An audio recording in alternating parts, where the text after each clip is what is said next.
डरावनी रातें YouTube channel पर आपका स्वागत है। इस चैनल पर आपको सुनने को मिलती हैं डरावनी और सच्ची भूतिया कहानियाँ।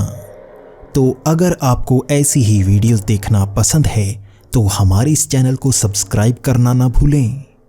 तो अब बढ़ते हैं आज की कहानी की ओर।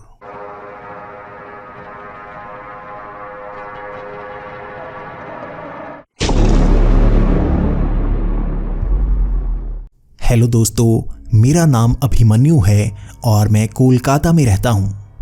आज मैं आपको अपने बचपन की एक बेहद ही डरावनी घटना के बारे में बताने वाला हूँ। उस समय मैं 10वीं क्लास में पढ़ता था और हम शाम के वक्त एक खंडहर घर में बहुत ज़्यादा खेला करते थे।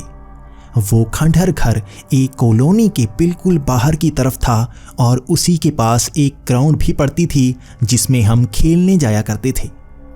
जब भी हम वहाँ से वापस आते तो उस खंडहर घर में हम काफ़ी देर तक खेला करते थे। वहाँ पर हम आग जलाया करते और उसकी दीवार पर बैठकर ग्राउंड में देखा करते।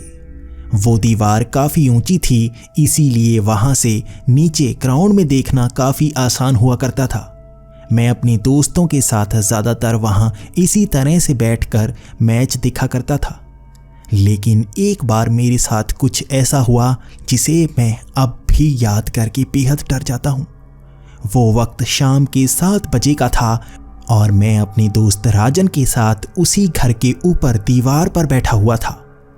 धीरे धीरे हम वहाँ पर बातें किए जा रहे थे और ग्राउंड से हर कोई घर को जा चुका था।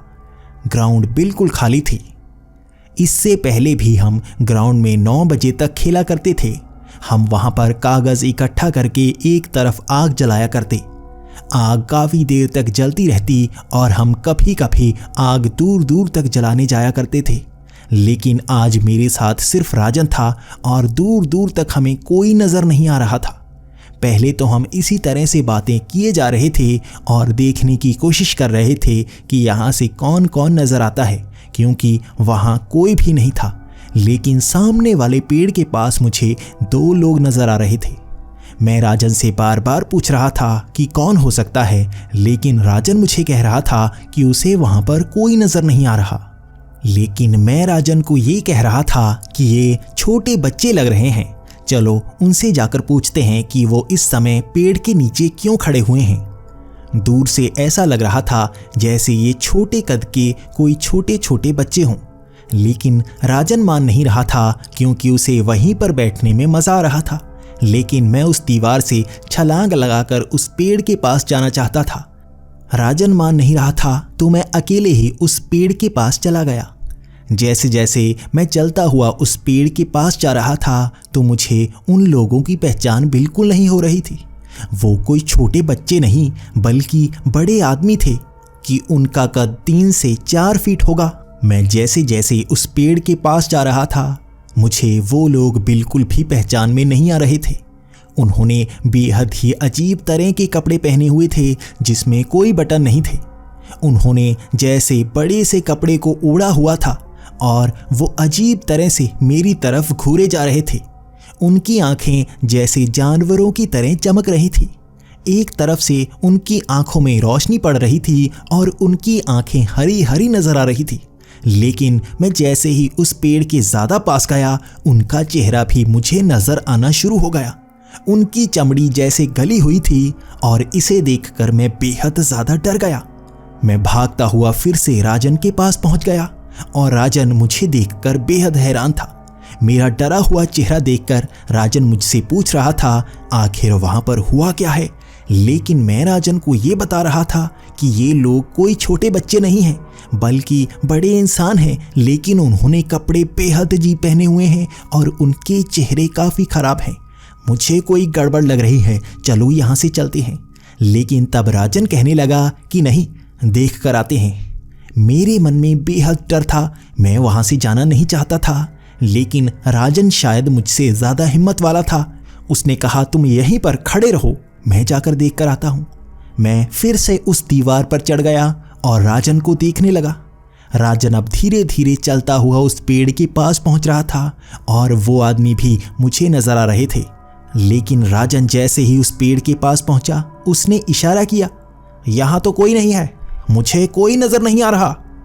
लेकिन मैं यहीं खड़ा ये देख रहा था कि वो दो लोग वहीं पर थे, लेकिन राजन बार बार कह रहा था कि उसे तो कोई नजर नहीं आ रहा। लेकिन तब मैंने देखा कि वो लोग जैसे राजन को पकड़ रहे थे, वो राजन को पकड़कर नीचे गिराने की कोशिश कर रहे थे और राजन भी बेहोश होकर जैसे नीचे गिर चुका था। मैं काफ़ी घबरा चुका था और राजन को बचाने की कोशिश करने वाला था, लेकिन मेरे मन में यह डर था कि क्या मैं राजन की मदद कर पाऊंगा, और वो क्या थे जो हमें इस तरह से नुकसान पहुंचाना चाहते थे। मैं भागता हुआ राजन के पास गया और मैंने देखा वो छोटे कद के इंसान राजन की छाती पर चढ़कर बैठे हुए थे और राजन सांस लेने में मुश्किल महसूस कर रहा था। वो बार बार हाथ हिलाकर मुझे इशारे कर रहा था और मैं भी अब ऊंची आवाज़ में चीखें मारने लगा था कि बचाओ बचाओ, हमें यहाँ पर कोई है। इसके बाद दूर से भागते हुए हमने दोस्तों को देखा। वो 4 से 5 लड़के थे जो हमारी तरफ भागे आ रहे थे। मैंने उन्हें कहा, ये देखो ये कैसे राजन की छाती पर चढ़े हुए हैं। लेकिन उसके बाद सब हैरानी से मेरी तरफ देखे जा रहे थे और सब ये कह रहे थे, यहाँ तो कोई नहीं है, किसकी बात कर रहे हो, लगता है राजन को चक्कर आ गए हैं। लेकिन राजन नीचे बैठा जैसे चीखें मार रहा था। उसके बाद सब ने राजन को उठाने की कोशिश की, लेकिन सच में राजन का वजन बेहद ज़्यादा पड़ चुका था। वो दो लोग राजन के ऊपर बैठे हुए थे और राजन बिल्कुल हिलने का नाम नहीं ले रहा था। मैं दूर खड़ा ये कहे जा रहा था, वो छाती पर बैठे हैं, उन्हें पहले हटाओ, वो कौन है, वो क्या है, उन्हें हटाओ। लेकिन कोई भी मेरी बात मान नहीं रहा था। किसी तरह से उन्होंने घसीट कर राजन को एक तरफ किया। उसके बाद वो उठाकर राजन को भागने लगे।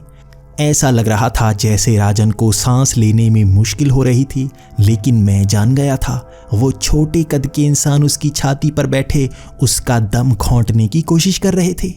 मेरे दोस्त जैसे ही राजन को लेकर एक तरफ गए, मैंने उनसे कहा, जल्दी से इसे लेकर यहाँ से दूर हो जाओ, ग्राउंड से बाहर निकलो।